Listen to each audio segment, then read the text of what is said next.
ఇప్పుడు మనం గుంటూరు జిల్లాలోని హజరత్ కాలే మస్తాన్ ఆవులియా బాబా గారి దర్గా దగ్గర ఉన్నాం. అంటే మా మస్తాన్ వాలి దర్గా అని చెప్పేసి ఈ ప్రాంత ప్రజలు అంటారు. దీనికి ధర్మకర్త రావి రామ్మోహన్ రావు గారని ఆయన ఉన్నాడు. ఆయనే ఇక్కడ గుంటూరు జిల్లాలో ఇది చాలా ప్రసిద్ధిగాంచిన దర్గా. ఎందుకంటే రోడ్డు పక్కన ఉండటం వలన, చిలక రోడ్డుపేటకి వెళ్ళే దారిలో ఉండటం వలన, అది కూడా పక్కమటే మార్కెట్ ఉండటం వలన ఇది చాలా ప్రసిద్ధి చెందింది.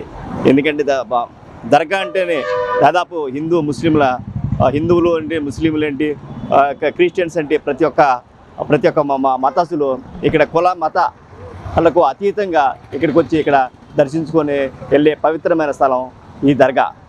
కానీ ఈ దర్గాకి మచ్చ తెచ్చే విధంగా అక్కడ ఆయన కుమారుడు ప్రవర్తించడం మనం చూస్తూనే ఉన్నాం.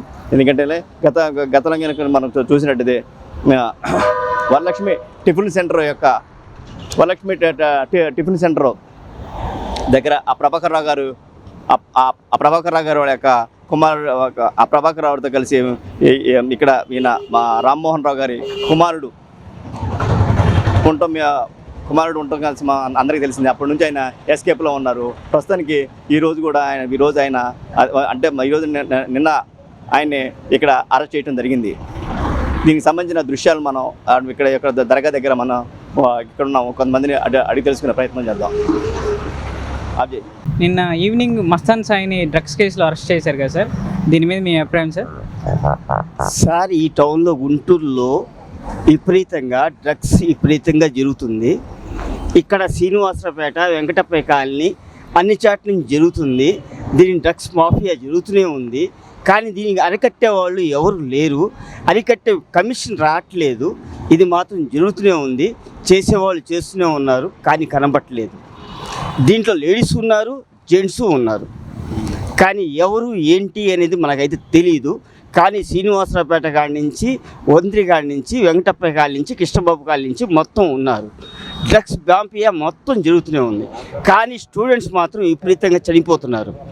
స్టూడెంట్స్ విపరీతంగా 10th class 9th class students మాత్రం మళ్ళీ విపరీతంగా డ్రగ్స్ తీసుకుంటున్నారు. దీన్ని అరికట్టే బాధ్యత మీ యొక్క వీడియో వల్ల చూపించండి. దీన్ని ఒక ప్రజాగణంలో తీసుకొని పరిష్కరించండి.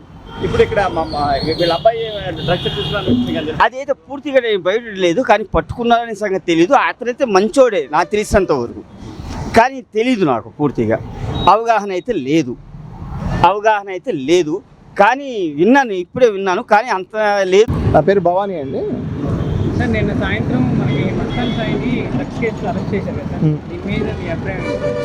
అంటే అతను అలాంటి వాడు కాకపోవచ్చు అని చెప్పేసి ఇక్కడ ఉన్న వాళ్ళ అభిప్రాయం. ఇక్కడైతే అలాంటి యాక్టివిటీస్ కానీ అలా జరిగేది ఏం లేదు. గుంటూరులో జరుగుతున్నాయి, కానీ ఇతను చేశాడా లేదా అనేది మాత్రం మనకు తెలియదు. ఫ్యామిలీ పరంగా మంచి ఫ్యామిలీ, ఇక్కడ అంతా మంచిగానే ఉంటుంది. ఇక్కడ మాత్రం గత 2 నెలల క్రితం కూడా వేరే వచ్చింది. వరలక్ష్మి టిఫిన్ సెంటర్ వాళ్ళ ప్రభాకర్ రెడ్డి కూడా ఈయన తాను చేస్తూ బయట వాళ్ళకి అమ్ముతుండని చెప్పేసి. అంటే అది అవుట్స్కట్స్లో ఏం జరిగింది ఏందని చెప్పేసి తెలిసే విషయం లేదు.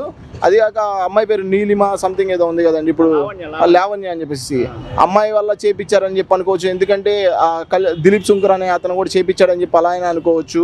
అన్ని విధాలుగా ఆలోచించవచ్చు. అది చేశాడు లేనిది అనేది మాత్రం మనం లైవ్లో చూడలేదు. కాబట్టి ఇక్కడ గుంటూరు ప్రజల్లో ఇక్కడ మాత్రం జరుగుతుంది. గుంటూరులో డ్రగ్స్ తీసుకోవడం ఇది జరుగుతుంది. కానీ ఇతను తీసుకున్నాడా లేదా అనేది మాత్రం ప్రశ్నార్థకం.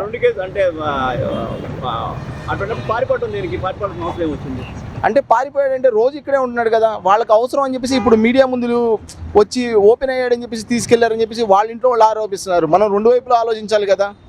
అంటే ఇక్కడే ఉన్నాడు, అప్పుడప్పుడు మనకెలా తెలిసింది సార్? మనం లోకల్ పబ్లిక్ కదా, మనకు అలా తెలిసేది అంటే ఛాన్స్ లేదు. ఇంట్లో ఉన్నారు, ఇక్కడ దర్గాకి వస్తున్నారు, దర్గా దగ్గర నుంచి అరెస్ట్ చేసి తీసుకెళ్లారని చెప్పేసి ఇక్కడ లోకల్ ప్రజలు మొత్తం అదే అనుకుంటున్నారు. అది ఇక్కడ మాత్రం ఇలాంటి యాక్టివిటీస్ ఇక్కడేనండి, పక్కన దర్గా ఎదురు సందులోనే వాళ్ళ ఇల్లు వచ్చేటప్పటికి. ఇక్కడ లోకల్లో మాత్రం ఇలాంటి యాక్టివిటీస్ ఇతను చేసేది ఏం లేదు. అవుట్స్కట్స్లో ఏమైనా చేస్తున్నారు, చేయండి అని చెప్పి మనం చూడలేదు కాబట్టి మనం చెప్పలేము దాని గురించి.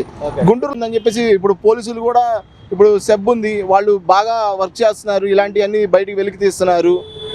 అంటే ఇప్పుడు గవర్నమెంట్ కూడా ఇలాంటిది అరికడటానికి చూస్తుంది కాబట్టి చంద్రబాబు గారి ప్రభుత్వం కూడా దీనివల్ల చాలా ఉండిద్ది. ఇంకా ఫ్యూచర్లో ఇలాంటివి చాలా వస్తూ ఉంటాయి. ఇలాంటి లింకులు ఉన్న వాళ్ళు మొత్తం బయటకు వస్తూ ఉంటారు కాబట్టి ఏముండదండి.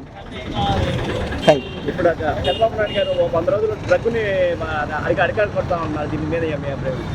చంద్రబాబు నాయుడు గారి ప్రభుత్వం అంటేనే బాగానే ఉండిద్దండి. దీని గురించి డ్రగ్స్ విషయంలో కానీ నేరస్తుల విషయంలో కానీ ఉక్కుపాదం మోపుతానని చెప్పేసి ఆల్రెడీ చెప్పారు, జరుగుతుంది, చేస్తున్నారు.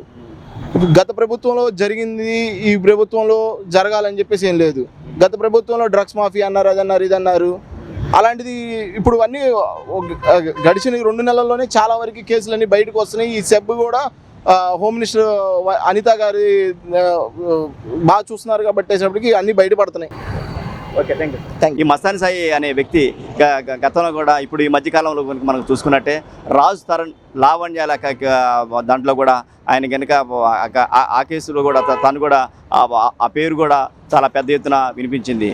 అదేవిధంగా ఈ యొక్క నిన్న అరెస్ట్ చేసిన మస్తాన్ సాయి యొక్క మొబైల్లో అనేక మంది అమ్మాయిల ఫోటోలు ఉన్నట్టుగా పోలీసులు గుర్తించారు. అదేవిధంగా వాళ్ళని బ్లాక్మెయిలింగ్ చేసేమన్నా చేస్తున్నారా అనే కోణంలో కూడా పోలీసులు పెద్ద ఎత్తున విచారిస్తున్నారు. గత 3 నెలల నుంచి ఆయన ఎస్కేప్ అయిన దగ్గర నుంచి ఆయన పోలీసులు కళ్ళు కప్పి తిరుగుతూనే ఉన్నారు.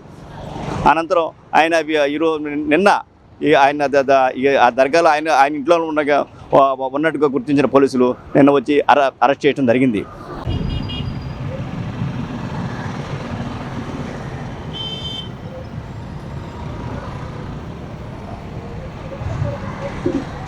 Bus stand